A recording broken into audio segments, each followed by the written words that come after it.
Kendra Williams rolled her wheelchair through Cedar Ridge High's hallways, 6 months into recovery from the car accident that had changed everything. As the new black girl in the predominantly white school, she'd expected stares, but not the cruel bullying that followed when Dylan Reeves and his friends cornered her in the parking lot. They yanked her from the chair and left her helpless on the asphalt while they rode around in circles, thinking there would be no consequences.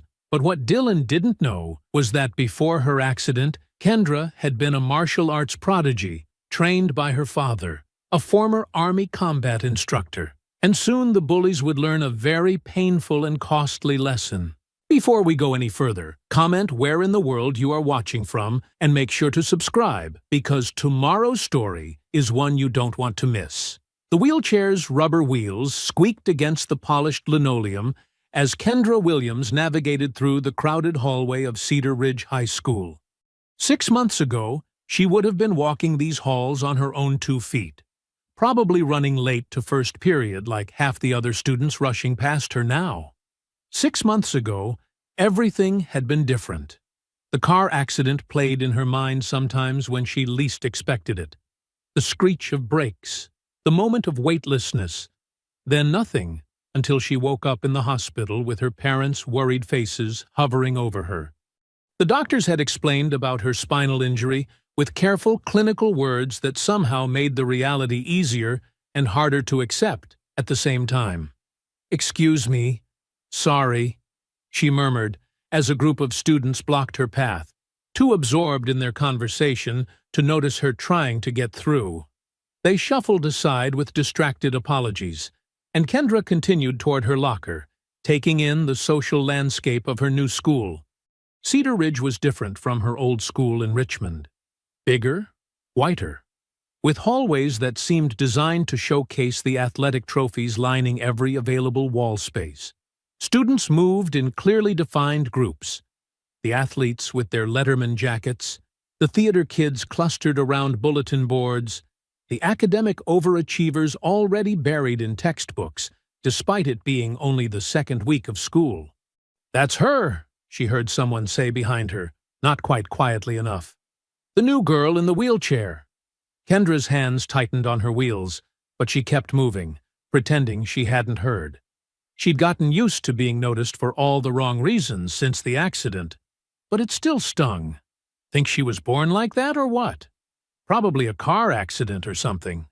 My mom said her dad works security now at some office building. The voices belonged to 3 boys leaning against a row of lockers, and despite herself, Kendra glanced over.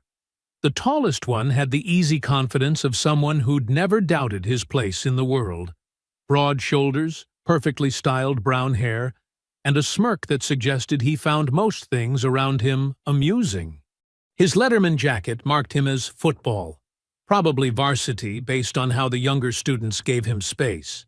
"Dylan, come on, don't be a jerk," said one of his companions, though his tone suggested he didn't really mean it. "What? I'm just asking questions, Connor." "It's called being curious about our new classmate." Dylan's voice carried that particular brand of fake innocence that Kendra recognized from years of martial arts training. The tone people used right before they tried to get away with something. She reached her locker and began working the combination, hyper-aware of their continued conversation. "Besides," Dylan continued, his voice dropping just enough to seem conspiratorial while remaining perfectly audible, "I bet she gets all kinds of special treatment now. Probably gets extra time on tests, first pick of parking spots, teachers going easy on her because they feel sorry for her." "Dude, that's messed up," the third boy said, but he was laughing. "What's messed up, Tyler?" "I'm just saying, if I had to be in a wheelchair, I'd totally milk it for everything it was worth. Get out of gym class, skip assemblies because of accessibility issues, maybe even get into college easier because of diversity quotas." Kendra's jaw clenched as she pulled her chemistry textbook from her locker. These were the kinds of comments that made her want to stand up and walk over there, to show them exactly what she thought of their assumptions. But she couldn't stand up, and that was the whole point of their casual cruelty. I heard her family moved here because her dad lost his job, Connor added. Like, maybe he was drunk driving when they crashed or something. That was it. Kendra spun her chair around to face them, her dark eyes flashing with controlled anger. My father has never had a drink in his life, she said clearly, her voice cutting through their conversation. And I can hear everything you're saying. The three boys looked genuinely surprised that she'd spoken up. Dylan recovered first, that smirk spreading wider across his face. Hey, sorry about that. We didn't mean anything by it. Just, trying to figure out the new dynamics around here? He spread his hands in a gesture that was probably meant to look apologetic, but came across as condescending. I'm Dylan, by the way. This is Tyler and Connor. Welcome to Cedar Ridge. Thanks, Kendra said flatly, not offering her name in return. So what happened? Tyler asked, with the blunt curiosity of someone who'd never learned that some questions shouldn't be asked. I mean, if you don't mind sharing. Kendra stared at him for a long moment, weighing her options. She could tell them it was none of their business. She could ignore them entirely. Or she could give them just enough truth to shut them up. Car accident, she said simply. 6 months ago. That sucks, Connor offered, though his tone suggested he was already losing interest. Yeah, Dylan agreed, but something in his expression had shifted, like he was filing this information away for later use. Well, if you need anything, just let us know. We're always happy to help out. The bell rang, signaling the start of first period, and the hallway began to empty. Kendra watched the three boys saunter toward the main staircase, their body language radiating the kind of casual confidence that came from never having to worry about accessibility or acceptance. She had a feeling she'd be seeing more of them. 3 weeks into the semester, Kendra had established a routine that worked around Cedar Ridge's limitations. She arrived early to avoid the rush, took the long way to classes that had ramp access, and had memorized which bathrooms were actually wheelchair accessible versus the ones that technically met requirements but were practically useless. I still can't believe they put the accessible bathroom on the 3rd floor when all your classes are on the first 2 floors, Zoe Martinez said, walking beside Kendra's wheelchair as they headed to lunch. Zoe had transferred from California the same week as Kendra, and their shared outsider status had quickly developed into genuine friendship. It's fine, Kendra replied, though they both knew it wasn't. I've gotten good at planning ahead. That's not the point. You shouldn't have to plan your entire day around basic human needs because this place was designed by people who never considered that disabled students might want to attend. Kendra appreciated Zoe's anger on her behalf, but she'd learned to pick her battles. Some things were worth fighting for, and others were just the reality of navigating a world that hadn't been built with her in mind. They were passing the main staircase when Dylan's voice carried down from the 2nd floor landing. Heads up! Incoming wheelchair traffic. Make sure you're not blocking the ramp. Kendra looked up to see Dylan, Tyler, and Connor descending the stairs. Dylan's comment had been loud enough for half the hallway to hear, delivered with that same fake helpful tone he'd used during their first encounter. Thanks for the public service announcement, Zoe called back, her voice dripping with sarcasm. Just looking out for everyone's safety, Dylan replied as they reached the bottom of the stairs. Don't want any accidents. The word accidents hung in the air with deliberate weight. Tyler snickered, and Connor looked uncomfortable but said nothing. You know what? Zoe started, taking a step toward them, but Kendra reached out and touched her arm. It's not worth it, Kendra said quietly. Actually, I think your friend here has the right idea, Dylan said, moving to block their path to the cafeteria. Standing up for what's right and all that. Very admirable. Move, Kendra said simply. Of course. Of course. Wouldn't want to be accused of discrimination or anything. Dylan stepped aside with exaggerated courtesy, but Tyler positioned himself directly in front of Kendra's wheelchair. Oops, sorry, didn't see you there, Tyler said with mock innocence as Kendra had to stop short. Probably should get one of those little flags they put on bicycles, Connor added, finally joining in. You know, for visibility.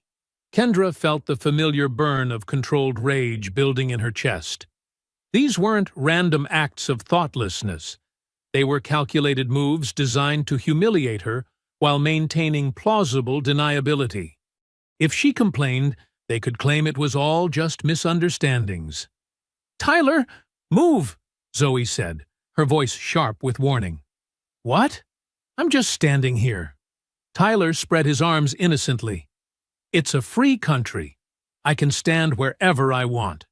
"Not if you're deliberately blocking someone's path," Kendra said, her voice steady despite the anger simmering beneath the surface. "Deliberately? That's a pretty serious accusation. You got any proof of that?" The question was rhetorical, and they all knew it. In the absence of witnesses willing to speak up or adults paying attention, it was her word against theirs. And in the social hierarchy of Cedar Ridge High, her word didn't carry much weight. Tyler finally stepped aside, but not before drawing out the moment long enough to make his point. As they continued toward the cafeteria, Kendra could hear the three boys laughing behind them. "This is getting ridiculous," Zoe said once they were out of earshot. "You need to report them." "For what? Standing in a hallway?" "For harassment. For creating a hostile environment. For being absolute jerks." Kendra maneuvered through the cafeteria entrance, scanning for an accessible table. "And say what? That they're mean to me?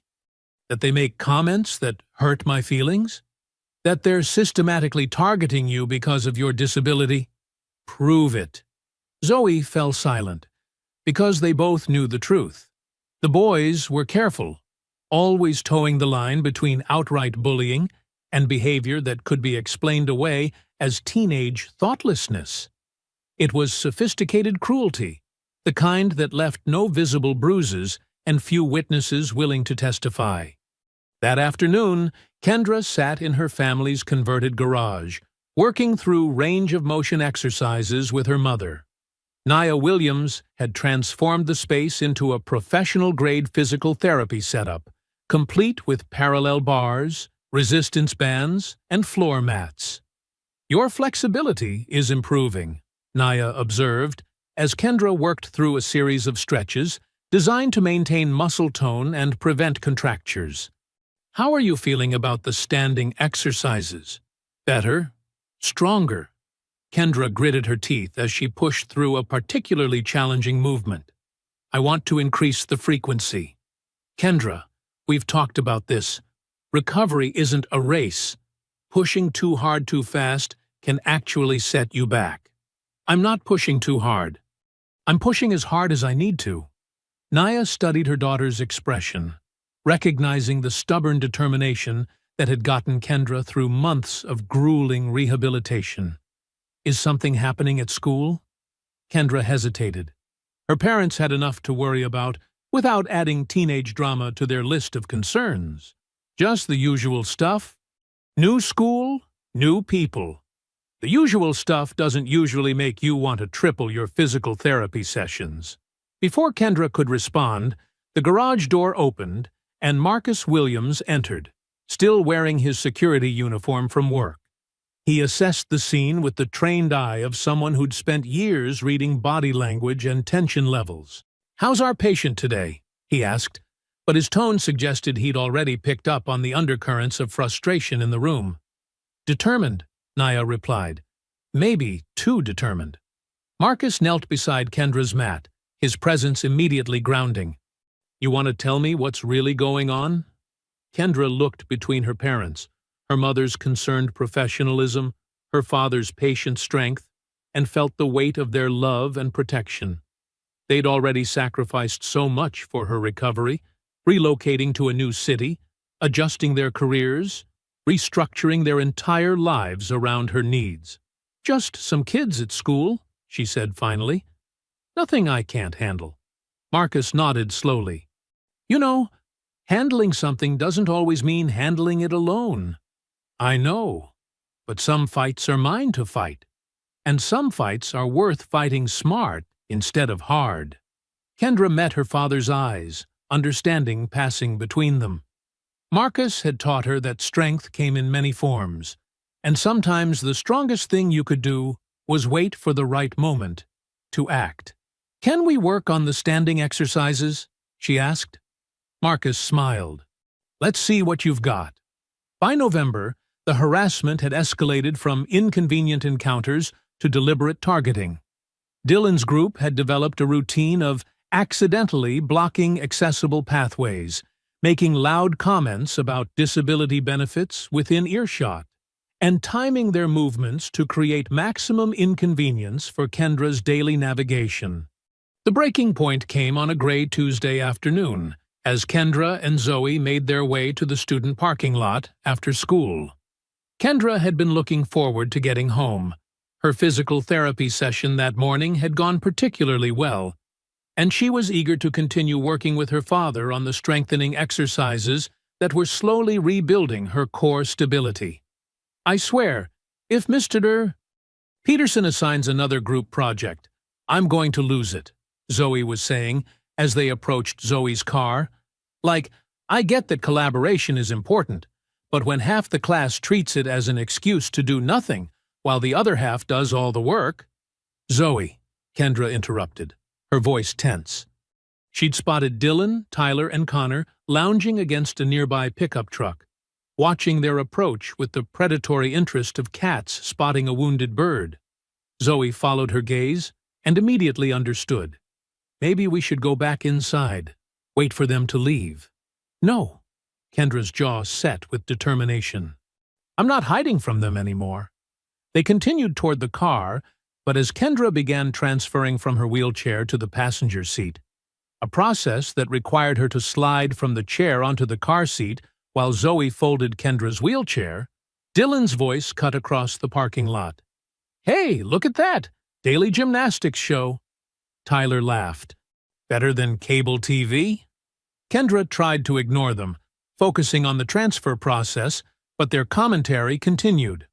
"Wonder if she gets extra credit for degree of difficulty," Connor added, his confidence growing with his friend's approval. "Shut up!" Zoe snapped, positioning herself between Kendra and the boys while still helping with the wheelchair. "Whoa! Hostile much?" Dylan said, pushing off from the truck. "We're just appreciating the performance." That's when Kendra realized they weren't just talking anymore, they were walking over. All three of them, moving with the casual swagger of people who'd never faced real consequences for their actions. "You know what?" Dylan said, arriving at the car just as Zoe was folding Kendra's wheelchair. "I've always wondered what it's like to ride in one of those things." "Don't even think about it," Zoe warned, but Dylan was already reaching for the wheelchair handles. "Come on, just for a second. I bet it's like a really slow go-kart." "Get your hands off my chair," Kendra said from the passenger seat, her voice deadly quiet. "Relax. I'm not going to break it. Just want to see how it works." Dylan pulled the wheelchair away from the car, despite Zoe's attempts to stop him. Tyler and Connor moved to block Zoe from interfering as Dylan settled into Kendra's wheelchair. "Oh, wow. This is actually pretty comfortable. No wonder you're in no hurry to get out of it." "You need to stop," Kendra said, her hands clenched into fists. From her position in the car, she was completely helpless to intervene physically. "Stop what? I'm just testing out the equipment, making sure it's safe for public use." Dylan began wheeling around the parking lot in wide circles, Tyler and Connor jogging alongside him like an entourage. "This is actually pretty fun," Dylan called out. "Tyler, you've got to try this." "Dylan, give it back," Zoe demanded, but Tyler stepped in front of her. "He's just having a little fun." "Don't be such a buzzkill." The scene was attracting attention from other students loading into their cars, but instead of intervening, they pulled out their phones to record. Some were laughing, treating it like entertainment. Others looked uncomfortable, but made no move to help. Kendra watched in helpless rage as Dylan performed wheelies in her chair, whooping with delight each time he managed to lift the front wheels off the ground. The sight of him treating her mobility device like a toy, while she sat trapped in the car unable to do anything about it, was more humiliating than any of their previous harassment. "Look, I'm doing tricks," Dylan announced, attempting to spin the wheelchair in a tight circle. The chair tilted dangerously, nearly toppling before he caught his balance.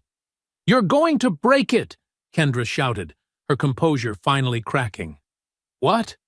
This thing's built like a tank. Probably costs more than my car, right? Insurance must be paying for all kinds of fancy upgrades." Tyler had taken his turn in the chair and was now racing Connor in circles around the parking lot. The sound of their laughter mixed with the squeal of rubber wheels on asphalt created a soundtrack of pure humiliation.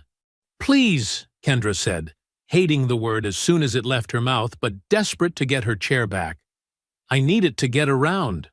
"Course you do," Dylan said, finally climbing out of the wheelchair. But instead of returning it, he left it sitting 20 feet away from the car. "There you go, good as new." "Bring it here," Zoe demanded. "What? You can't walk 20 feet? Oh, wait." Dylan's smirk widened. "I guess you can't." They walked away laughing, leaving Kendra stranded in the passenger seat and Zoe standing helplessly beside the car. Other students who had witnessed the entire scene quickly dispersed, clearly wanting to avoid any association with what had happened. Zoe retrieved Kendra's wheelchair, her hands shaking with anger as she checked it for damage. "Those absolute jerks. We're reporting this. Right now." "To who?" Kendra asked bitterly. "The administration that's been ignoring everything else they've done?" "To someone. Anyone. This can't be legal." But as they drove home in silence, both girls knew the truth. Without adult witnesses or clear evidence of intent to harm, it would be treated as teenage horseplay gone too far. The boys would claim they were just having fun, never meaning any harm, sorry if feelings got hurt. That night, Kendra lay awake, staring at the ceiling, replaying every moment of the parking lot incident. The laughter, the phones recording her humiliation, the casual cruelty disguised as entertainment. Something fundamental had shifted inside her.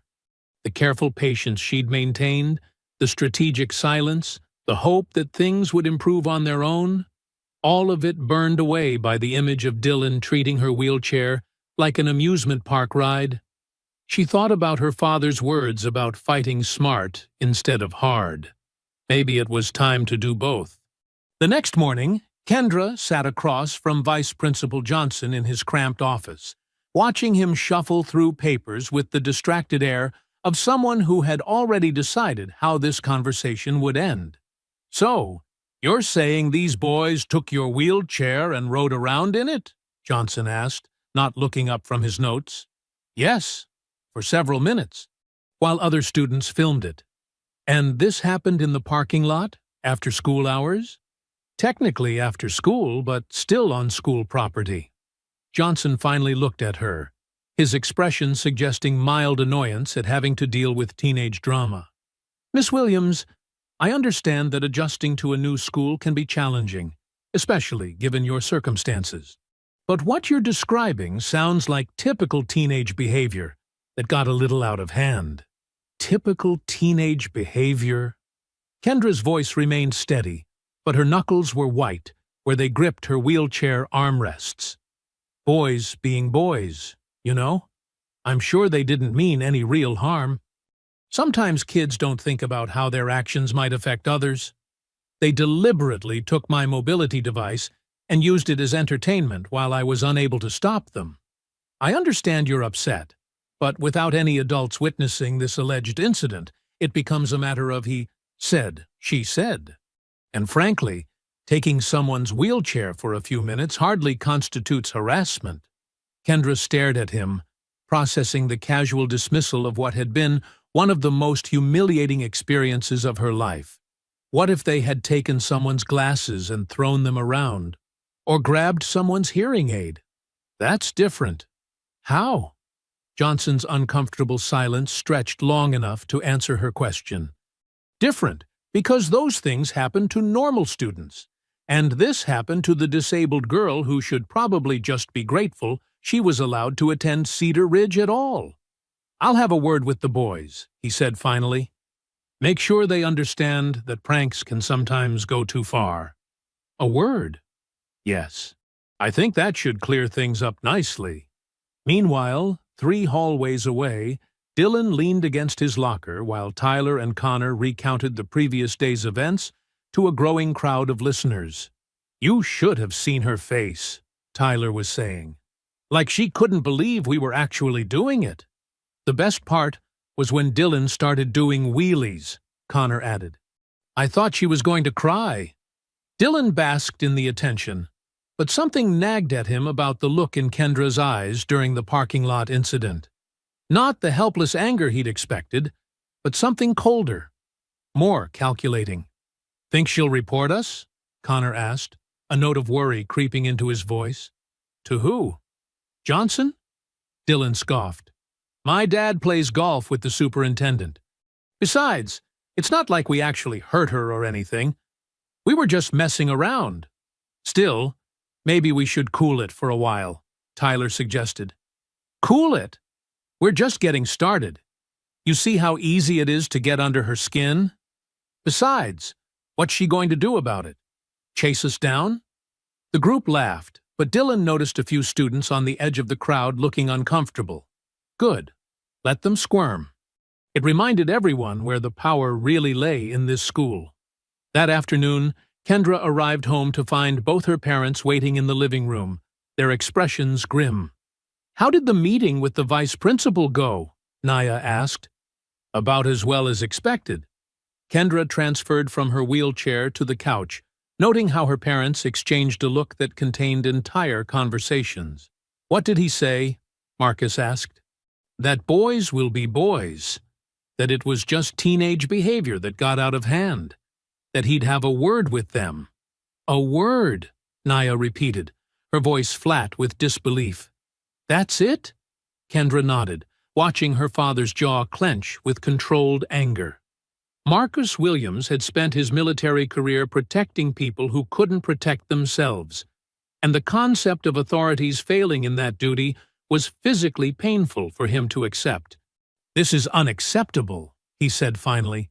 "We're going over Johnson's head." "To who?" "He made it clear that without adult witnesses, it's my word against theirs, and their word apparently carries more weight." "Then we document everything," Naya said, slipping into problem-solving mode. "Every incident, every interaction. We build a pattern that can't be dismissed. Mom, they're not stupid. They know exactly how far they can push without crossing any official lines." "Then maybe it's time to consider other options," Marcus said quietly. "Like what? Transferring again? Running away every time someone makes my life difficult?" "Like fighting back." The words hung in the air between them. Naya shot her husband a warning look, but Marcus continued. "I'm not talking about violence. I'm talking about refusing to be a victim. About making them understand that actions have consequences, even when the system fails to enforce them." "Marcus," Naya warned. "What? She has every right to defend herself. We've been training her to regain her strength. Maybe it's time she remembered what that strength is for." Kendra looked between her parents, seeing the fundamental divide in their approaches. Her mother wanted to work within the system, to document and report and hope that eventually justice would prevail. Her father understood that sometimes the system was the problem, and justice had to be taken rather than given. "I need to think," Kendra said finally. That night, she lay in bed replaying the vice principal's dismissive tone, the boys' laughter echoing in the parking lot, the phones recording her humiliation for social media entertainment. But mixed with the anger was something else, a cold, focused determination that reminded her of the mindset she'd cultivated during years of martial arts training. Her father was right about one thing. She'd been thinking like a victim, hoping for rescue that wasn't coming. Maybe it was time to start thinking like a fighter again. The change in Kendra's training regimen was subtle, but significant. Where before she had approached her physical therapy with determined hope, now she attacked each exercise with focused intensity that bordered on fierce. "Easy," Naya cautioned, as Kendra pushed through her third set of core strengthening exercises that morning. "Your muscles need time to rebuild. You can't force progress." "I'm not forcing anything," Kendra replied through gritted teeth, maintaining her plank position despite the tremor in her arms. "I'm just done accepting limitations." Marcus watched from the doorway, recognizing the shift in his daughter's mindset. It was the same transformation he'd witnessed in soldiers who'd stopped hoping for rescue and started planning their own escape. "Show me the standing progression again," Kendra said, after completing her floor work. "Kendra, we just did that yesterday. Your body needs... My body needs to remember what it's capable of." Kendra transferred to the parallel bars, gripping the rails with white knuckles. "How long can I maintain weight-bearing now?" "About 2 minutes, but that's significant progress from... I want to get to 5 minutes by Christmas." Naya and Marcus exchanged glances. Christmas was 6 weeks away. "That might be aggressive," Naya said carefully. "Everything about this situation is aggressive." While Kendra pushed her physical limits at home, the boys at school were growing bolder in their assumption that they could act without consequence. Dylan's talk with Vice Principal Johnson had lasted exactly 3 minutes and consisted mainly of Johnson explaining that pranks should be kept in good fun. "Basically a free pass," Dylan told Tyler and Connor as they watched Kendra navigate the crowded hallway during the lunch period change. "As long as we don't leave any marks, we're golden." They had developed a new game over the past 2 weeks: strategic positioning. One of them would plant themselves directly in Kendra's path at bottleneck points in the hallway, forcing her to ask them to move or find another route.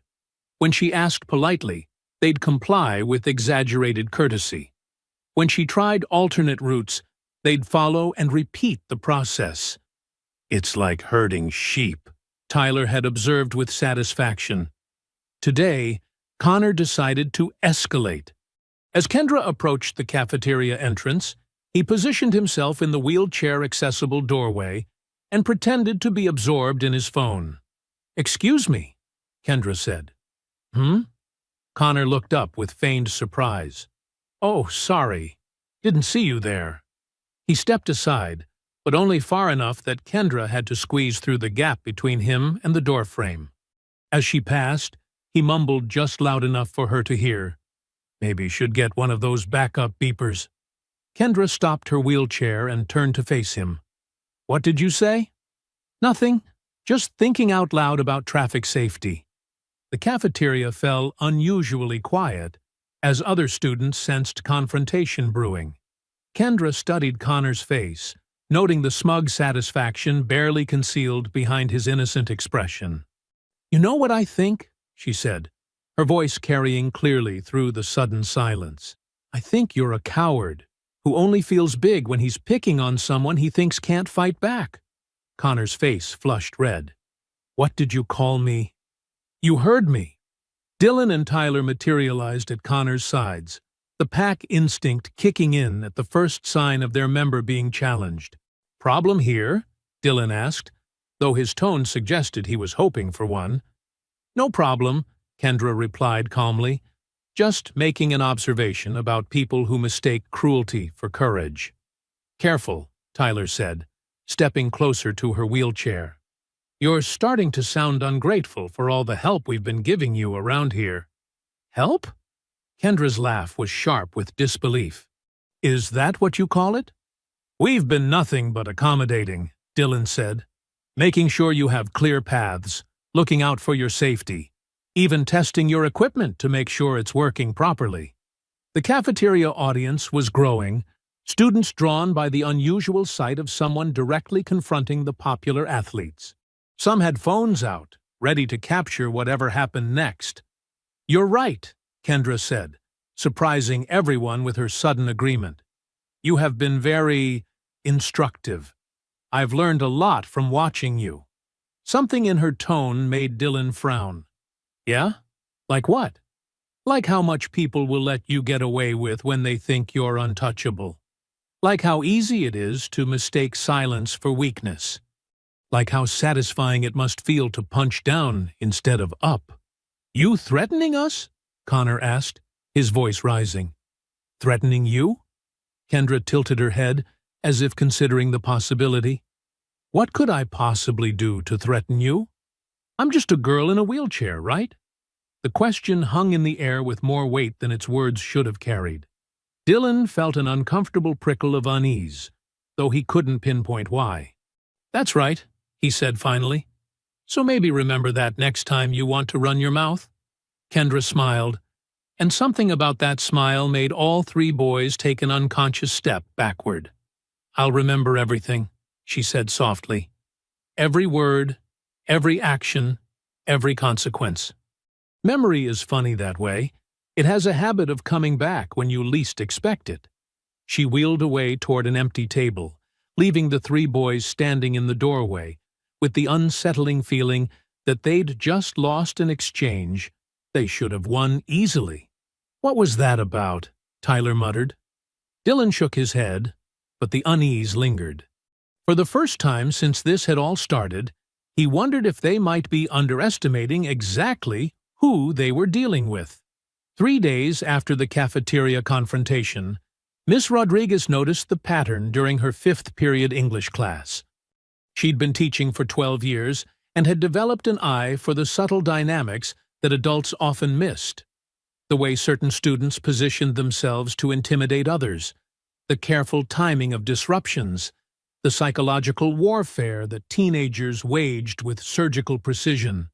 Today, she watched Tyler deliberately knock his textbook off his desk, just as Kendra was wheeling past to turn in her assignment. The book landed squarely in her path, forcing her to stop and maneuver around it, while Tyler made a show of slowly retrieving it. "Sorry about that," Tyler said with mock sincerity. "These things just have a mind of their own." Dylan and Connor snickered from their seats nearby, and Ms. Rodriguez felt her jaw tighten. She'd witnessed similar incidents over the past month. Always small, always plausibly accidental, always targeting the same student. After class, she approached Kendra as the other students filed out. "Can I speak with you for a moment?" Kendra paused, wariness flickering across her features. "Is there a problem with my essay?" "No. Your work is excellent, as always. I wanted to ask if everything is going well for you here at Cedar Ridge." The careful neutrality of Kendra's expression told Ms. Rodriguez everything she needed to know. "It's fine. Just the usual adjustment period." The usual adjustment period doesn't typically involve students deliberately creating obstacles in your path. Kendra's hands stilled on her wheelchair wheels. "I'm sorry?" "I've been watching, Kendra. The book incidents, the strategic positioning, the comments, just loud enough to hear. This isn't normal teenage behavior." For a moment, hope flickered in Kendra's eyes before being quickly suppressed. Even if that were true, what could you do about it? Ms. Rodriguez recognized the defeat in that question, the voice of someone who'd already tried official channels and found them wanting. "I could document what I've observed, file a formal complaint. And then what? They get another talking to about keeping pranks in good fun?" The bitterness in Kendra's voice confirmed Ms. Rodriguez's suspicions about how previous reports had been handled. Maybe. But at least there would be an adult witness on record. Kendra considered this, weighing the potential benefits against the almost certain escalation that would follow. What if it makes things worse? What if doing nothing makes things worse? Before Kendra could respond, the classroom door opened and Vice Principal Johnson appeared, his expression already conveying irritation. "Ms. Rodriguez, I need to speak with you about the incident you talked to me about regarding some boys in your class." Ms. Rodriguez's stomach dropped. She hadn't submitted any report yet. She'd only been considering it. but her pause in responding gave Johnson the opening he needed. "I think there might be some misunderstanding about normal student interactions," he continued, glancing meaningfully at Kendra. "Sometimes what appears to be targeted behavior is really just teenage clumsiness." "Teenage clumsiness that only affects one student?" Ms. Rodriguez asked. "Miss Williams, would you give us some privacy?" Johnson's tone made it clear this wasn't a request. Kendra left reluctantly, but not before catching Ms. Rodriguez's eye with a look that said she'd been through this before. As soon as the door closed, Johnson's demeanor shifted to barely controlled frustration. "Maria, I need you to be very careful about the allegations you're considering. These are good kids from prominent families. Accusations of harassment could seriously damage their futures. What about Kendra's future? What about her right to attend school without being systematically tormented?" Systematically tormented? That's a bit dramatic, don't you think? We're talking about typical teenage social dynamics. I'm talking about deliberate, repeated targeting of a disabled student. Johnson's expression hardened. "And I'm talking about 3 young men with bright futures who don't deserve to have their reputations destroyed by overreaction to normal adolescent behavior." Ms. Rodriguez felt the familiar weight of institutional pressure, the subtle message that her job security might depend on her willingness to look the other way. "So I should just ignore what I'm seeing?" "I'm suggesting you consider whether what you think you're seeing is actually what's happening. Sometimes our desire to protect can make us see problems where none exist." Later that evening, Kendra pushed herself harder than ever during her training session with her father. Her frustration powered each movement, each deliberate step in the parallel bars, a rejection of the helplessness that others seemed determined to impose on her. "That's 10 minutes of weight-bearing," Marcus observed. "Your balance is improving, too." "It's not enough." Kendra's voice was tight with controlled anger. "I need to be stronger. Faster. This isn't just about physical strength anymore, is it?" Kendra met her father's eyes in the mirror that lined one wall of their makeshift gym. "A teacher tried to help me today. Tried to document what's been happening. That's good news. Johnson shut her down before she could even file a report. Told her she was overreacting, that the boys' futures were more important than protecting me." Marcus was quiet for a long moment, processing the implications. "So the system isn't just failing you? It's actively protecting them. Looks that way? Then we stop depending on the system." "Dad, don't even think about it," Kendra said without looking up. "Think about what? Whatever protective dad thing you're considering?" "I can see it on your face." Marcus studied his daughter, seeing not just her determination but her fragility beneath it. 6 months of rebuilding herself physically and emotionally, and these boys were systematically tearing it down. "Sometimes fathers have to step in," he said quietly. "Not this time. Kendra, these boys need to understand that their actions have consequences. And since the school won't provide those consequences—" "You will?" Kendra turned to face him, her expression mixing gratitude with frustration. "Dad, I love you for wanting to protect me, but this is something I have to handle myself." "Why? Because you're trying to prove you're independent?" "Because if you fight my battles for me, I'll never learn to fight them myself." Naya joined them in the kitchen, sensing the tension. "What are we talking about?" "Marcus is considering a direct approach to our problem," Kendra said. "A conversation," Marcus clarified, "with the boys and their parents, making it clear that this harassment stops now." "And what happens after that conversation?" Naya asked, her therapist training kicking in. "When they realize Kendra tattled to her daddy?" "They'll escalate," Kendra said simply. "They'll make my life 10 times worse, and they'll be more careful to avoid adult witnesses." Marcus felt the familiar frustration of a protector whose hands were tied. "So, I'm supposed to just watch them torment you? You're supposed to trust that you raised me to handle this. You're 17 years old. I'm 17 years old, and I've been through more than most adults. I survived a car accident that could have killed me. I've rebuilt my entire life from scratch. I think I can handle 3 insecure teenage boys. Despite her words, Marcus could see the cost of this ongoing battle in the tension around her eyes, the way she held her shoulders. The boys weren't just harassing her. They were wearing her down, day by day. That afternoon, while Kendra was in her last class, Marcus found himself sitting in his truck in the Cedar Ridge parking lot. He'd been planning to wait for Kendra as usual, but seeing Dylan, Tyler, and Connor walking toward their cars gave him an opportunity he couldn't ignore. He got out of the truck and approached them, his military bearing immediately commanding their attention. "You boys are Dylan Reeves, Tyler Brooks, and Connor Walsh," he said. It wasn't a question. The 3 boys exchanged glances, suddenly looking much younger and less confident. "Yes, sir," Dylan replied cautiously. "I'm Marcus Williams, Kendra's father." The color drained from Connor's face. Tyler shifted uncomfortably. Dylan tried to maintain his composure, but failed to hide the nervousness in his eyes. "I want to be very clear about something," Marcus continued, his voice calm but carrying the weight of absolute authority.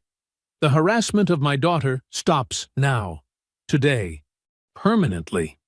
"Sir, I think there might be some misunderstanding," Dylan started. "No misunderstanding." Marcus stepped closer, close enough that all 3 boys had to look up to meet his eyes. "I know exactly what you've been doing.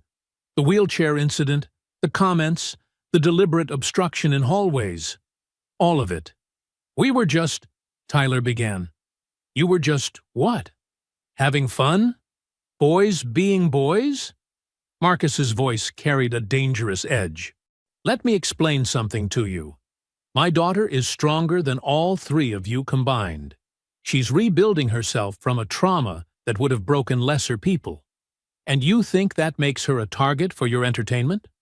The boys stood frozen, suddenly understanding that this wasn't the kind of adult who could be charmed or manipulated.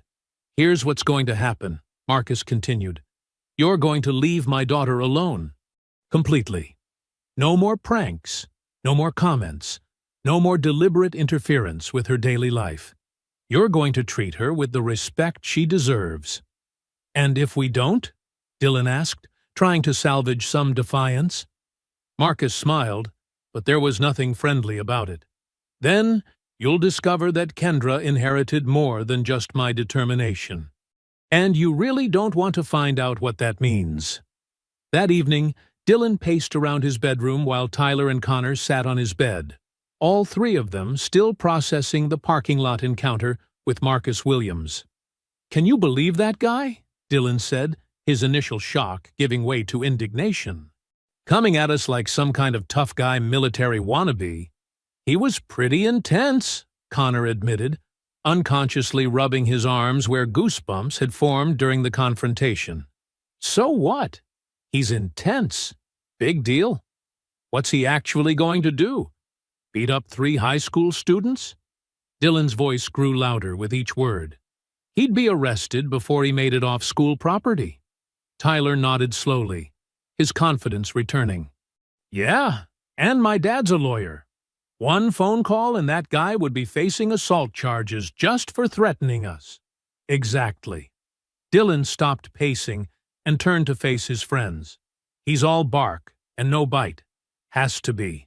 Adults can't just go around intimidating kids, no matter how tough they think they are." Connor shifted uncomfortably. "I don't know, guys. Maybe we should just lay off for a while. I mean, what's the point of messing with her anymore anyway?" "The point," Dylan said, his voice taking on an edge that made Connor flinch, "is that nobody threatens me. Not some security guard playing soldier, and definitely not his crippled daughter." "Dylan," Tyler started. "No, listen. You think I'm going to let them think they scared me? Let word get around school that Kendra Williams's daddy made Dylan Reeves back down?" He shook his head emphatically. Not happening. Tyler leaned forward, catching Dylan's energy. So, what are you thinking? I'm thinking it's time to stop playing games. No more subtle stuff. No more careful pranks that can be explained away. I want to send a message that Daddy's little intimidation speech didn't work. Connor looked between his two friends, recognizing the dangerous gleam in Dylan's eyes. What kind of message? The kind that puts Princess in her place once and for all. Shows everyone at school who really runs things around here. Meanwhile, at the Williams house, Marcus sat across from Kendra at the dinner table, the weight of his afternoon decision heavy between them. You talked to them, didn't you? Kendra said, not looking up from her plate. Marcus sighed. How did you know? Because Tyler looked like he'd seen a ghost during chemistry class, and Connor wouldn't even make eye contact. Dylan just stared at me with this weird expression I couldn't read. I had to do something, Kendra. Watching them torment you day after day. Dad, I asked you not to interfere, and I tried to respect that. But there's only so much a father can take. Naya set down her fork. What exactly did you say to them? I made it clear that the harassment needed to stop, that there would be consequences if it continued. Kendra finally looked up, her expression mixing frustration with understanding. Dad, you can't threaten teenagers. You know that, right? I didn't threaten anyone. I simply explained the situation. How did they react? Marcus hesitated. They seemed appropriately concerned, meaning they were scared in the moment, but are probably planning retaliation right now. The accuracy of her assessment hit Marcus like a physical blow. In his desire to protect his daughter, he might have made things exponentially worse. Back in Dylan's room, the planning session had taken on the intensity of a military briefing. Tyler had pulled up the school's online calendar on his phone, scanning for opportunities. Winter formal is next Friday, he said. Everyone's going to be there. Too public, Dylan replied. Too many adults around. We need something more private. What about the parking lot again? Connor suggested. After school, when most people have left? No, that's where her dad confronted us. Too obvious. Dylan stopped pacing, a slow smile spreading across his face. I've got a better idea. Tyler and Connor waited, recognizing the look that usually preceded Dylan's most elaborate schemes. You know how she always stays late on Thursdays for that stupid debate club meeting? Yeah, so? So she's always one of the last people to leave. Usually just her and that friend of hers, what's her name? Zoe. Parking lot's practically empty by then. Connor felt his stomach tighten. Dylan, what are you thinking? I'm thinking it's time for Princess Wheels to learn what happens when Daddy can't protect her. When there's no one around to witness her humiliation. Dude, that sounds like justice, Dylan interrupted. She thinks she's so tough, sitting there in her chair giving us attitude. Her father thinks he can intimidate us into backing down. Time to show them both how wrong they are. Tyler was nodding enthusiastically now. What did you have in mind? Something memorable. Something that'll be talked about for the rest of the school year. Something that makes it crystal clear who has the power around here. Connor looked between his two friends, recognizing that they'd crossed a line from casual cruelty into something much darker. Guys, I don't know about this. What if we get caught? We won't get caught, Dylan said with absolute certainty. And even if we did, what are they going to do? Expel the star linebacker and two of his best friends? My dad donates more money to this school than half the other parents combined. Besides, Tyler added, it'll be her word against ours. And we've already established how much weight her word carries around here. Dylan smiled, the expression cold and calculating. Thursday can't come fast enough. Thursday afternoon arrived with deceptive normalcy. The debate club meeting had run long, leaving Kendra and Zoe among the last students in the building as they made their way to the parking lot. Only a handful of cars remained scattered across the vast expanse of asphalt. Zoe's Honda sat in its usual spot near the accessible parking area, while a few teacher vehicles clustered near the main entrance. That's when they saw them. Dylan, Tyler, and Connor emerged from behind a large SUV, moving with the calculated precision of predators who had been lying in wait. Their casual positioning blocked the most direct route to Zoe's car, forcing Kendra to either confront them or take a long detour around the parking lot. "Well, well," Dylan said, his voice carrying a confidence that made Kendra's skin crawl. "Look who's working late today."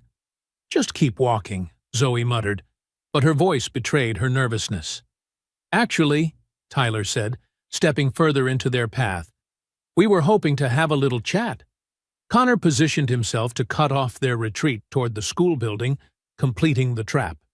Unlike their previous encounters, there was no pretense of accidental interaction this time. This was deliberate, planned, and isolated. "Chat about what?" Kendra asked, her voice steady despite the adrenaline beginning to course through her system. "About respect," Dylan replied.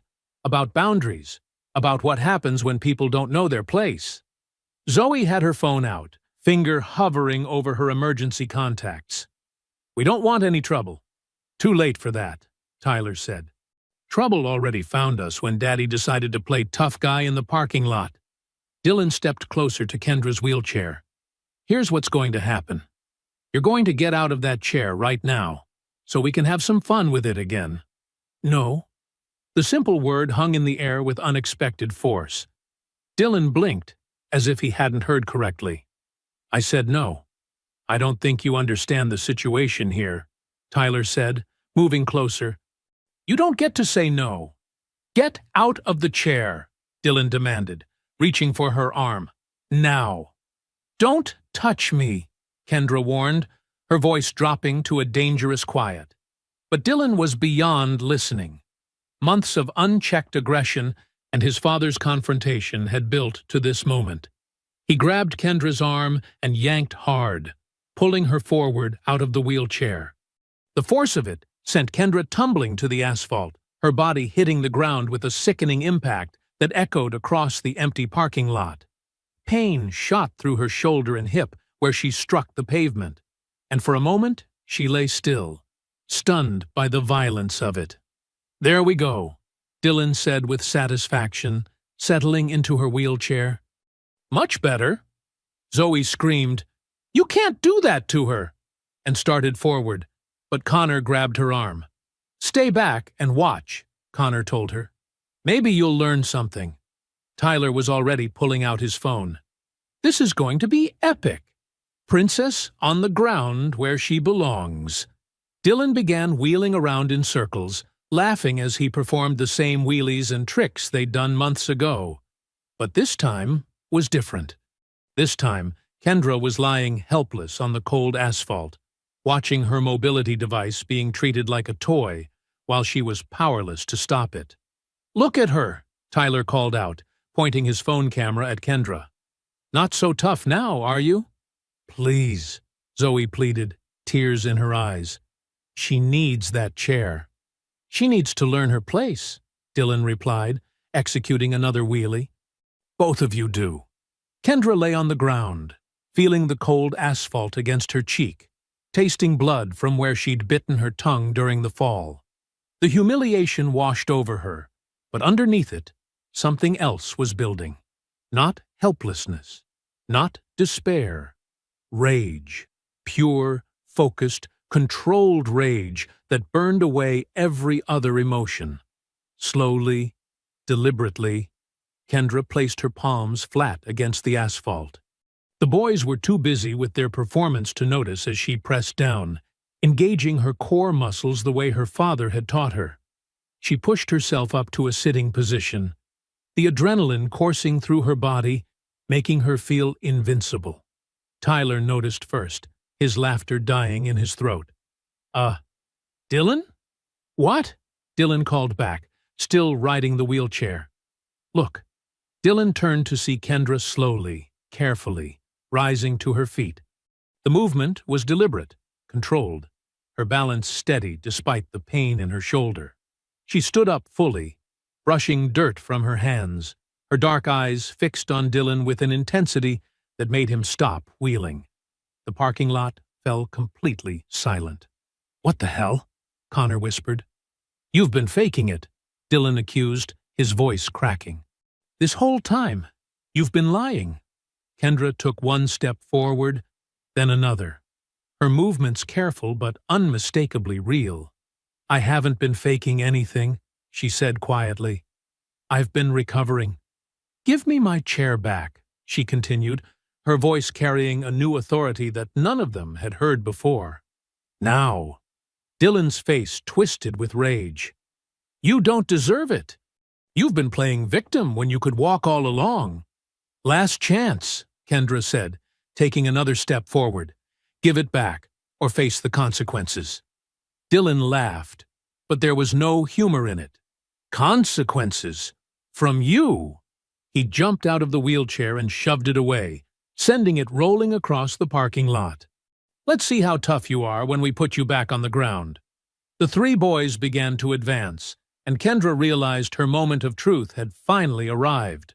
The three boys formed a loose semicircle around Kendra, their initial shock giving way to calculating aggression. Dylan flexed his hands, Tyler cracked his knuckles, and Connor shifted his weight like a boxer preparing for a fight. "You think standing up makes you some kind of tough guy?" Dylan sneered, but his voice carried an edge of uncertainty. "You're still just a crippled girl who's been lying to everyone." Kendra said nothing, her breathing steady as she assessed the situation. Three opponents, all larger than her, all convinced of their physical superiority. The parking lot stretched empty around them, no witnesses except Zoe, who stood frozen with her phone clutched in trembling hands. "Dylan, maybe we should just—" Connor started, but Dylan cut him off with a sharp gesture. "No, she embarrassed us in front of the whole school with her fake victim act. Time she learned what real consequences look like." Tyler moved first, lunging forward to grab Kendra's arm. But something unexpected happened. Instead of backing away or trying to escape, Kendra shifted her weight and pivoted, using Tyler's momentum against him. He stumbled past her, off balance and confused. "What the—" Tyler spun around, face flushed with embarrassment and anger. "She got lucky. That's all." But Kendra's stance had changed. Her feet were planted shoulder-width apart, her center of gravity low, her hands raised in a defensive position that spoke of years of training. She looked less like a victim and more like someone who understood exactly what was about to happen. "Last warning," she said, her voice calm despite the tension crackling through the air. "Walk away now, and this ends here." Dylan laughed, but the sound was forced. "Walk away? From you? I don't think so." He nodded to Connor, who moved to flank Kendra from the left, while Tyler repositioned himself on the right. Classic pack tactics. Surround the target, overwhelm with numbers, rely on intimidation and superior size. Zoe found her voice at last. "Stop it! All of you, just stop! I'm calling the police." "Go ahead," Dylan said, without taking his eyes off Kendra. "By the time they get here, this will all be over. And it'll be our word against yours," Tyler added. 3 honor students versus a girl who's been faking a disability for months. Connor hesitated, something in Kendra's posture triggering an instinct that told him this wasn't going to go the way they'd planned. "Guys, I really think we should—" "You think too much," Dylan snapped. "Just grab her." But as Connor moved forward, Kendra did something none of them expected. She smiled. It wasn't a friendly smile, or a nervous one, or even a defiant one. It was the smile of someone who had been waiting for this moment, who had been preparing for it through months of pain and frustration and carefully controlled rage. "My father always told me," she said conversationally, as if they were discussing the weather, "that the biggest mistake bullies make is assuming their victims will stay victims forever." Dylan felt a chill run down his spine, but his pride wouldn't let him back down now. Not in front of his friends. Not after everything they'd invested in breaking this girl. "Your father's not here to protect you now," he said, trying to inject confidence into his voice. "I don't need him to protect me," Kendra replied. "He already taught me everything I need to know." Tyler made the mistake of interpreting her words as empty bravado. He rushed forward again, this time committing fully to tackling her to the ground. But Kendra was ready. She stepped aside at the last second, her movement economical and precise, then swept Tyler's legs as he passed. He hit the asphalt hard, the impact driving the breath from his lungs in a painful gasp. Connor froze, his eyes wide with disbelief. "How did she—" "Shut up and help me," Dylan commanded, but his voice cracked slightly. This wasn't how it was supposed to go. They were supposed to be in control, supposed to be the ones teaching lessons. Zoe, meanwhile, had overcome her initial paralysis and was frantically working her phone. But instead of calling the police, she was recording, her hands steadying as she realized what she was witnessing. Dylan and Connor approached more cautiously now, having seen what happened to Tyler, who was still on the ground clutching his ribs and struggling to breathe. 2 against 1, Dylan said, trying to convince himself as much as Kendra. "Even if you know some karate moves, you can't take both of us." Kendra's stance shifted again, her weight distribution changing in ways that suggested she was far from finished. "You want to test that theory?" The challenge hung in the air between them, and for the first time since this confrontation began, Dylan felt a flicker of genuine fear. Not just fear of losing a fight, but fear of what that loss would mean for his reputation, his status, his carefully constructed identity as someone who was untouchable. "Connor," he said quietly, "when I say go, we both rush her at the same time." Connor nodded reluctantly, though every instinct was screaming at him to run. Kendra heard the whispered plan and felt the familiar calm that had always preceded her best martial arts performances. Her father's voice echoed in her memory. "When you're outnumbered, make them come to you. Control the engagement." She was ready. "Go!" Dylan shouted. He and Connor rushed forward simultaneously, their plan simple but effective. Overwhelm her with numbers and force. Dylan aimed high, going for her shoulders to bring her down, while Connor went low, trying to take out her legs. But Kendra had been preparing for exactly this scenario through months of training with her father. As they charged, she stepped back and pivoted left, using Dylan's momentum to redirect him past her, while simultaneously bringing her knee up into Connor's solar plexus as he dove low. Connor crumpled, gasping for air, while Dylan spun around in fury. "You little—" he started, but Kendra cut him off. "Is that all you've got?" she asked, her voice steady despite her elevated heart rate. 3 years of varsity football, and you can't handle one girl who's been in a wheelchair for 6 months? The taunt hit its mark. Dylan's face flushed red with humiliation and rage. He looked around at his friends. Tyler still on the ground holding his ribs, Connor doubled over, trying to breathe, and realized that everything he thought he knew about power dynamics was crumbling around him. "You think you're so smart," he snarled, circling her now like a predator looking for an opening. "You think your little martial arts moves make you tough?" "I think," Kendra replied, rotating to keep him in view, "that you've never faced someone who actually knows how to fight back."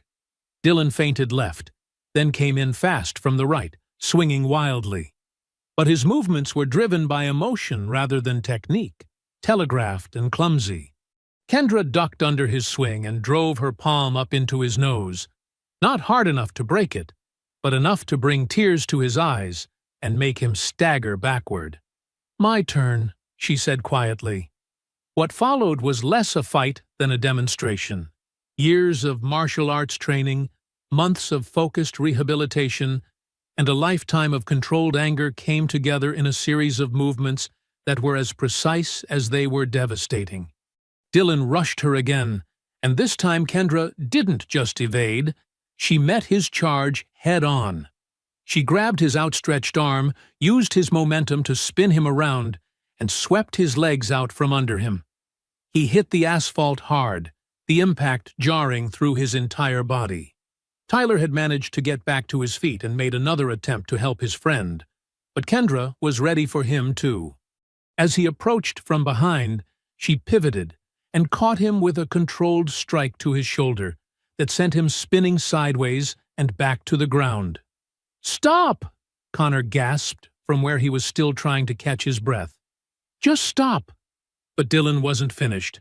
Pride and humiliation drove him to his feet one more time, blood trickling from his nose, his Letterman jacket torn and dirty. "This isn't over," he wheezed, wiping blood from his face. "You think you've won something? You think this changes anything?" "Actually," Kendra said, not even breathing hard, "I think it changes everything." Dylan looked around at the scene, his two friends on the ground, his own disheveled appearance, and Kendra standing calmly in the center of it all, completely in control. The realization hit him like a physical blow. They hadn't just lost a fight.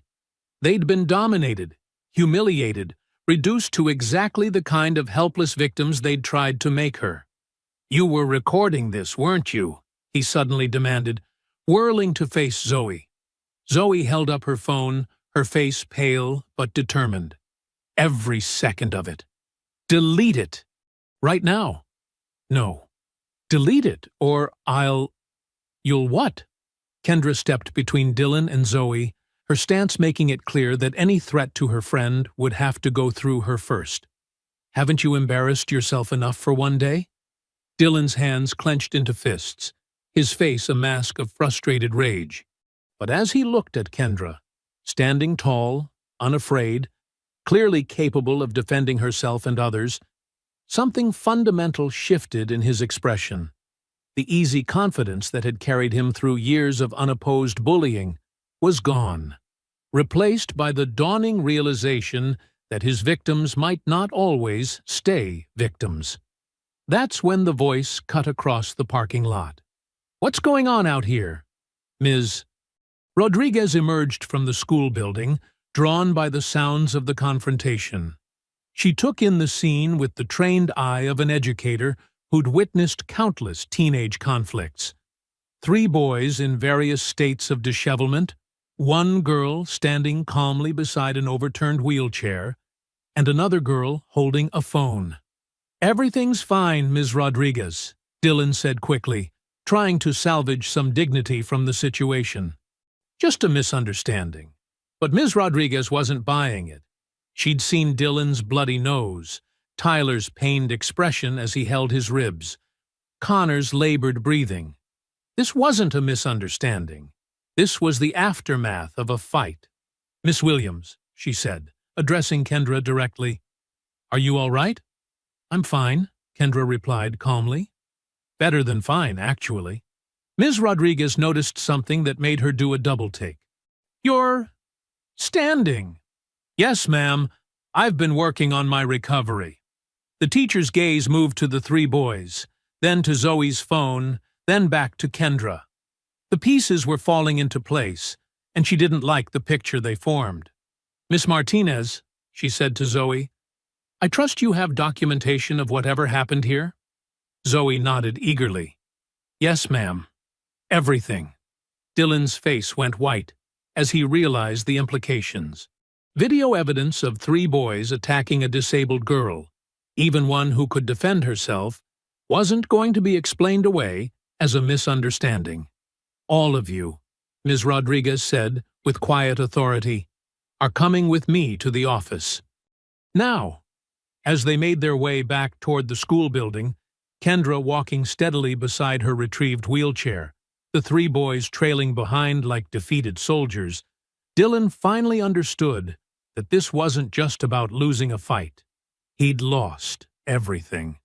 The walk back to the school building felt surreal to Kendra. Her adrenaline was still coursing through her system, her hands trembling slightly from the confrontation, but her steps were steady and sure. Behind her, Dylan nursed his bloody nose, while Tyler and Connor limped along in defeated silence. Ms. Rodriguez led them directly to the main office, where the evening custodial staff looked up in surprise at the unusual procession. The fluorescent lights seemed harsh after the dim parking lot, casting everything in stark relief. "Mrs. Patterson," Ms. Rodriguez called to the secretary who was preparing to leave for the day, "I need you to contact Principal Hayes immediately, and we'll need to reach the parents of these 4 students." Vice Principal Johnson emerged from his office, having heard the commotion. His expression immediately shifted to one of controlled annoyance when he saw the group. "What's going on here?" he asked, his tone suggesting this was an unwelcome interruption to his evening routine. "There was an altercation in the parking lot," Ms. Rodriguez replied. "Miss Martinez has it recorded." Johnson's eyes flicked to Zoe's phone, and Kendra caught a flash of concern cross his features. "I'm sure it's just another misunderstanding. You know how these things can get blown out of proportion." "Show him," Ms. Rodriguez said to Zoe. As the video played, Johnson's expression grew increasingly uncomfortable. Kendra watched him carefully, noting how he winced when Dylan yanked her from the wheelchair, how his jaw tightened when the boys advanced on her. "Well," Johnson said when it ended, his voice carefully neutral, "this is certainly unfortunate. But it looks like Miss Williams handled herself quite well. No real harm done." "No real harm done?" Ms. Rodriguez's voice rose with disbelief. "They assaulted her." "Now, let's not be dramatic. These are good kids who got carried away. I'm sure we can handle this with a simple disciplinary meeting." The office door burst open, and Principal Hayes strode in, his expression already grim from Ms. Rodriguez's urgent phone call. He was a tall, thin man who'd been principal for 15 years and prided himself on knowing everything that happened in his school. "Where's this video I need to see?" he demanded without preamble. Johnson stepped forward quickly. "Principal Hayes, I think we can handle this situation without—" "Show me the video." Hayes cut him off, his tone brooking no argument. As Hayes watched the footage, his expression grew darker with each passing second. When Dylan yanked Kendra from her wheelchair, Hayes's hands clenched into fists. When the boys taunted her about faking her disability, his face flushed with anger. "This is unacceptable," he said when it ended. "Completely unacceptable." "Sir," Johnson interjected, "I think if we look at this objectively, it's really just a case of teenage emotions getting out of hand. These boys have excellent records." "Excellent records?" Hayes turned to his vice principal with barely controlled fury. "Mr. Johnson, are you telling me this is the first time you've dealt with complaints about these students harassing Miss Williams?" The silence that followed was deafening. Johnson's face went pale as he realized the trap he'd walked into. "Well, there have been some minor incidents, but nothing that rose to the level of—" "Minor incidents?" Kendra spoke for the first time since entering the office. "I reported them stealing my wheelchair months ago. You told me it was just boys being boys." Hayes's attention snapped to Kendra, then back to Johnson. "You've been covering this up?" "I wasn't covering anything up," Johnson said defensively. "I was handling typical teenage conflicts through appropriate channels." "By ignoring them," Ms. Rodriguez added. "I tried to file a report about harassment I witnessed in my classroom. You discouraged me from documenting it." Hayes looked like he was having trouble processing what he was hearing. "How long has this been going on?" "Months," Kendra said quietly. "Since I started here. And it's been escalating because they knew nothing would happen to them." 20 minutes later, parents began arriving.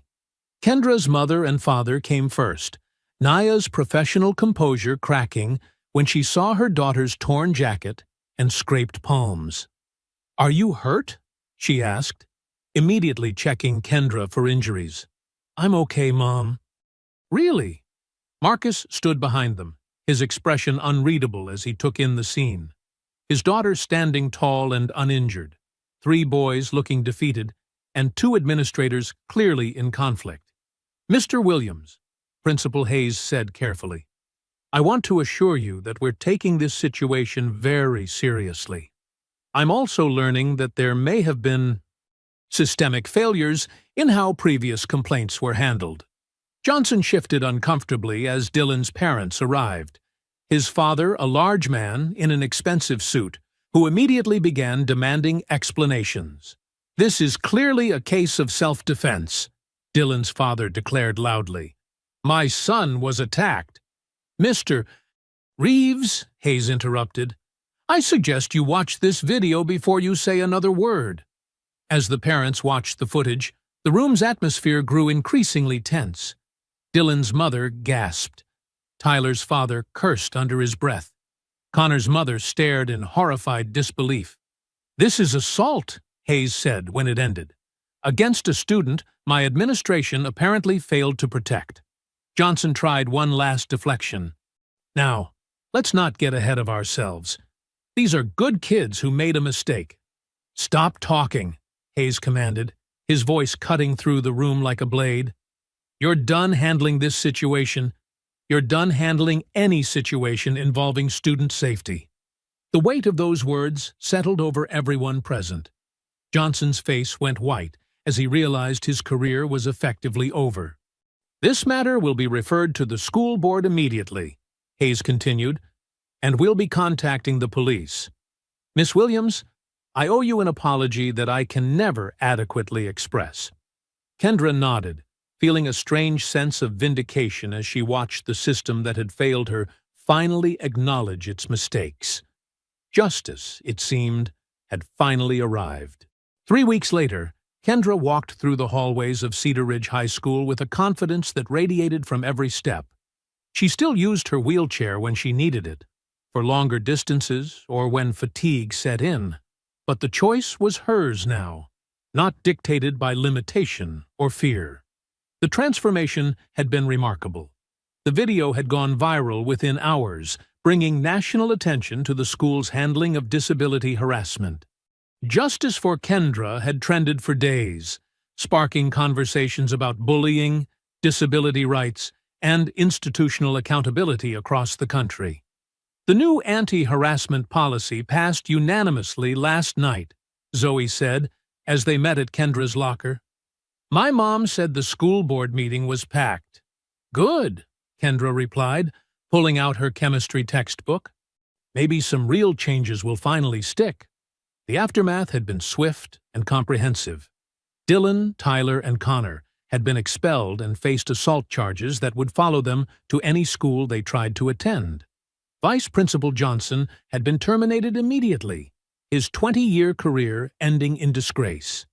Principal Hayes had implemented sweeping policy changes and hired an outside consultant to review the school's entire approach to student safety. "How does it feel?" Zoe asked as they walked toward class. "How does what feel?" "Being the girl who changed everything." Kendra considered the question. Around them, students moved through the hallways with a different energy than before. There was more awareness, more respect, more understanding that actions had consequences. Teachers were more vigilant, administrators more responsive, and students more willing to speak up when they witnessed harassment. "It feels like I can finally breathe," she said. Ms. Rodriguez had been promoted to vice principal, her first act being the establishment of a student advocacy program. She waved at them from her new office, a genuine smile lighting up her face. "Miss Williams," she called out, "the reporter from Channel 7 confirmed your interview for this afternoon. Are you ready?" Kendra nodded. She'd become something of a reluctant spokesperson for disability rights, fielding interview requests from across the country. The attention was overwhelming sometimes, but she understood the importance of her story, reaching other students who might be suffering in silence.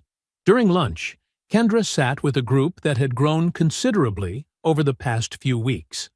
Students who had previously been afraid to associate with her now sought out her friendship, drawn by her strength and authenticity. But it was the letter in her backpack that meant the most to her. "Read it again," Zoe urged. Kendra pulled out the handwritten note from a middle school student in Texas, whose video message had gone viral in response to hers. The girl had been facing similar harassment and had used Kendra's story as inspiration to speak up to her own administration. "Dear Kendra," she read aloud, "because of you, I found my voice. Because of you, I'm not hiding anymore. Because of you, 3 bullies at my school are facing consequences for the first time. Thank you for showing me that we don't have to stay victims. We can become warriors." "That's the 15th letter this week," Zoe observed. "I know. It's incredible." After school, Kendra found her parents waiting in the parking lot, the same parking lot where everything had changed 3 weeks ago. But instead of being a place of trauma, it had become a symbol of her transformation. "How was the interview?" Marcus asked as she approached. "Good." The reporter asked tough questions, but fair ones. "Any word on the college scouts?" Naya inquired. Kendra's newfound fame had attracted attention from adaptive sports programs across the country. 3 universities had already reached out about martial arts scholarships, recognizing not just her physical abilities, but her character and determination. "Virginia Tech called this morning," Kendra said with a smile. "They want to fly me out for a campus visit." As they drove home, Kendra reflected on the journey that had brought her to this point. 6 months ago, she'd been broken. Physically, emotionally, spiritually. The accident had taken so much from her, and the bullying had threatened to take even more. But sitting here now, stronger than she'd ever been, surrounded by family who loved her and friends who respected her, she realized something profound. She hadn't just survived her challenges. She'd transformed them into purpose. "You know," she said, as they pulled into their driveway, "I used to think the accident was the worst thing that ever happened to me." "And now?" Marcus asked. "Now I think it was the thing that showed me who I really am." That evening, as Kendra worked through her physical therapy routine in the garage, she caught sight of herself in the mirror. She saw someone who had faced impossible odds and emerged victorious. Someone who had turned victimhood into advocacy, pain into purpose, silence into strength. She was Kendra Williams. She was a survivor, a fighter, and a voice for those who couldn't yet find their own. And she was exactly where she belonged, standing tall, speaking truth, and proving that sometimes the most powerful response to cruelty is simply refusing to be broken by it. The girl who had once been defined by her wheelchair now defined herself by her unbreakable spirit. I hope you enjoyed that story. Please like the video and subscribe so that you do not miss out on the next one. In the meantime, I have handpicked 2 stories for you that I think you will enjoy. Have a great day.